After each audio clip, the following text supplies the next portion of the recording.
तू तर जाएगा मेरे कृपा से। ये मेरे प्रभु की घोषणा है कि मेरे प्रसाद से, मेरे अनुग्रह से तुम्हारे सारे विघ्न नष्ट हो जाएंगे और तुम त्रिगुणात्मिका माया को लांघ करके मेरे को प्राप्त कर लोगे। बस मेरी कृपा पर विश्वास करो, मेरी कृपा पर मत चित्त बन जाओ। अपने चित्त को मेरे में अर्पित कर दिया। प्रभु की कृपा का भरोसा इतनी जल्दी दिव्य सद्गुण लाता है, ये पक्की बात है। जो दिव्यता आती है भागवतिक, वो भगवत कृपा से आती है। और ये कृपा तभी अनुभव में आती है, तो पर अनुभव में तभी आती है जब ये बात आ जाती है कि मैं असमर्थ हूं, मैं अयोग्य हूं, मैं अनाधिकारी हूं। पर भगवान की कृपा है, प्रभु की कृपा है हम पर, अब मुझे निश्चित भगवत प्राप्ति होगी। ये तीन बातें जीवन में आना बड़ा कठिन होता है। असमर्थ हूं, अयोग्य हूं, अनाधिकारी हूं। जब ये बात आ जाएगी ना, तो तृणादपि सुनी चेन अपने आप आ जाएंगे। अपने आप पूरा सूत्र भागवती को उतर जाएगा, क्योंकि मैं अनाधिकारी हूं, मैं योग्य नहीं हूं। पर भगवान कृपा का ये है कि उनके नाम, उनके रूप, उनके धाम, उनकी लीला की तरफ ये हृदय जा रहा है, वो अपनी तरफ घसीट रहे, पर मैं अनाधिकारी हूं। इससे क्या होगा? अहम खत्म हुआ, दैन्यता जागृत हुई। और भगवद आश्रय होने से हम जिसका आश्रय लेते हैं उसका प्रभाव होता है। जैसे अभी हम शरीर का आश्रय लिए, तो देख लो हालत क्या की हुई है। ये शरीर, ये संसार विषम कहा गया है। देखो कैसी हृदय की जलन, अशांति, भोग, वासनाएं, ये सब किसके आश्रय से?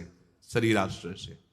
अभी भगवद आश्रय, अंदर से भगवद आश्रय, अंदर की बात है। यहां मैं अनाधिकारी हूं, योग्यता मेरे में नहीं है, मैं किसी योग्य नहीं हूं, पर प्रभु की कृपा हम पर है, निश्चित मुझे भगवत प्राप्ति होगी।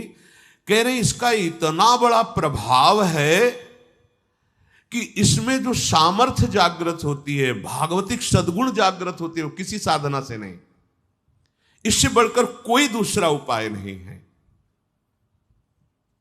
विश्वास भगवत कृपा पर। तुलसीदास जी भी महाराज कहते हैं कि वस्तुतः मेरे में कुछ नहीं है, पर है तुलसी प्रतीत एक प्रभु मूर्ति कृपामयी है।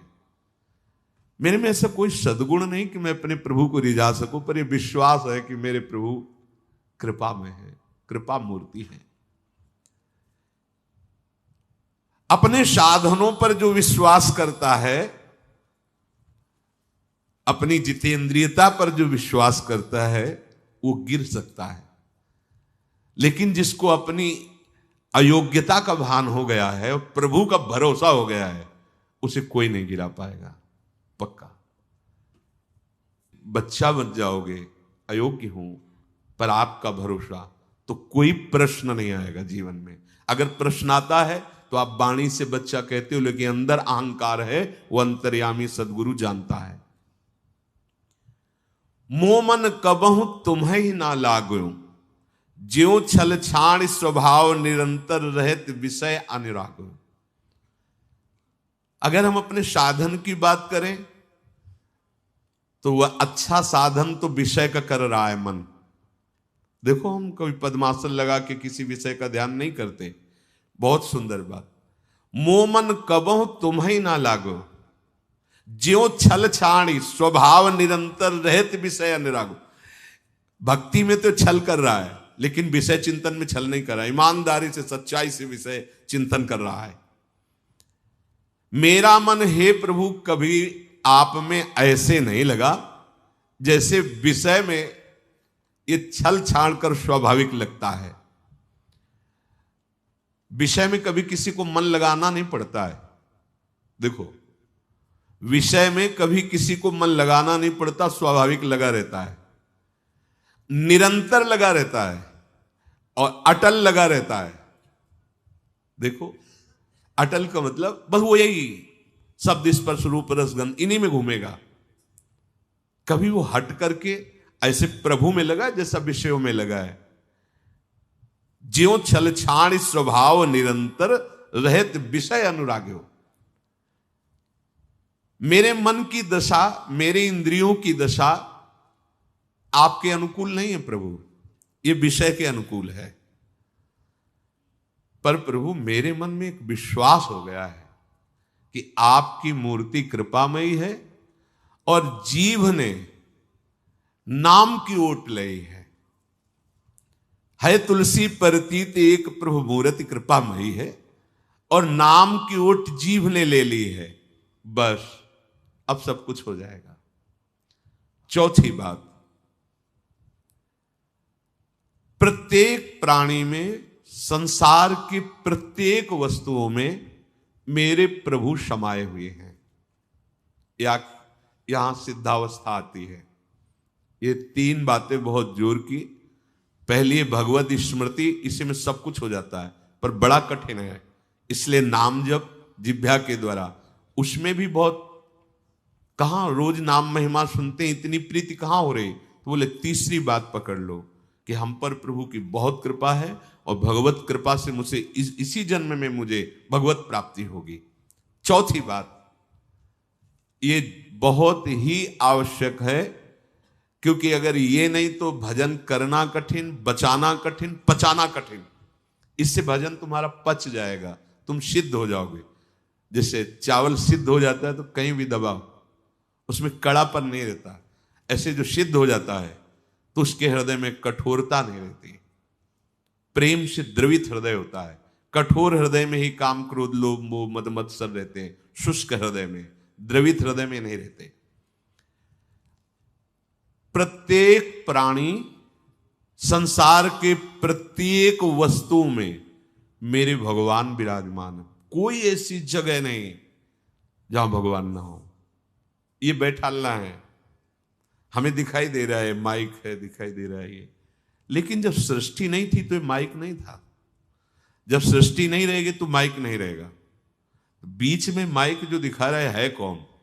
जो सृष्टि के पहले था, जो सृष्टि के बाद में था, वही बीच में भी मत्ता पर तरम नान्यत किंचिदस्ति, किंचन मात्र कुछ और नहीं, मेरे प्रभु बने हुए हैं। प्रहलाद जी की सिद्धावस्था यही तो हुई थी गुरुदेव नारद की कृपा से, सर्वत्र भगवान है। तो खंबे से भी नरसिंह भगवान,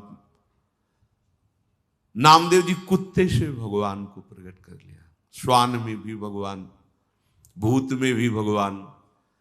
ये चौथी सिद्धावस्था है।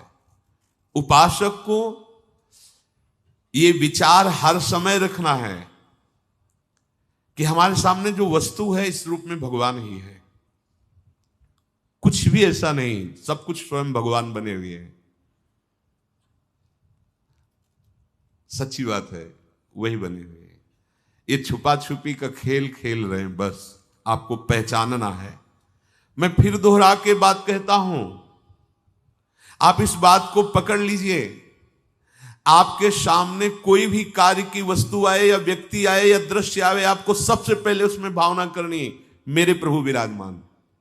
जैसे हरिवंश महाप्रभु क्रूर है, पापी है, दुष्ट है, संभाषण योग्य भी नहीं, पर उसके हृदय में राधा वल्लभ लाल हैं, भावना को, ये बहुत जल्दी काम बन जाने वाली बात है।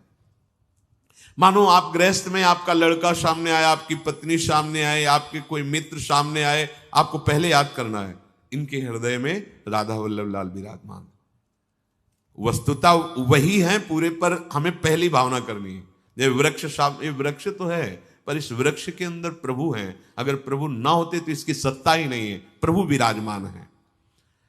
अब मेरे इष्ट देव इसके हृदय में विराजमान है, पर मुझे जो स्वांग करने को मिला है, पिता का, पुत्र का, जो भी, बिल्कुल स्वांग वैसे ही करना है। अगर मालिक का स्वांग करना है तो हम नौकर से बर्ताव वैसे ही करेंगे, जैसे पुत्र से बर्ताव, पत्नी से बर्ताव, पर अंदर भाव देखना है, मेरे प्रभु इसके हृदय में विराजमान है, मुझे सेवा दी है। आपका यदि स्वांग सही निकला, देखो स्वांग सही निकलने का मतलब आप में ये कभी भाव नहीं आना चाहिए कि मैं पिता हूं, पिता का स्वांग कर रहा हूं, सामने आराध्य देव पुत्र के रूप में है, तो डांटना भी वो पूजा हो जाएगी भगवान की। महाप्रभु चैतन्य देव जी के पिताश्री को स्वप्न में एक दिन एक दिव्य महापुरुष प्रकट होकर बोले कि तुम निमाई को डांट रहे थे, पता है वो कौन है? डांटना ठीक नहीं। तो उन्होंने कहा देखो प्रभु आप कौन है तो मुझे पता नहीं, पर हमारे पुत्र रूप में वो आए हैं, तो अभी तो डांटा, अगर आवश्यकता पड़ी तो चपत भी लगाएंगे, क्योंकि ये सौभाग्य देने के लिए प्रभु आएंगे। तो हमें जो स्वांग मिला है वो तो कर रहे हैं, पर सामने देखना है कि गुरु का स्वांग दिया है पर स्वयं जगत गुरु सामने शिष्य रूप में बैठे हैं। पुत्र पत्नी परिवार व्यवहार मेरे प्रभु इन रूपों में विराजमान है। तो सच्ची मानिए ये चार बातें यदि आप अपने जीवन में ले आए तो भगवत प्राप्ति तो एक ही बात में हो जाएगी, किसी एक बात में। चारों में इतनी सामर्थ्य है, किसी एक में यदि आपकी स्मृति निरंतर तो भगवत प्राप्ति, नाम निरंतर जब तो भगवत प्राप्ति, और दृढ़ विश्वास किसी जन्म में मेरे को भगवत प्राप्ति हो जाएगी भगवत कृपा से, तो भगवत प्राप्ति। और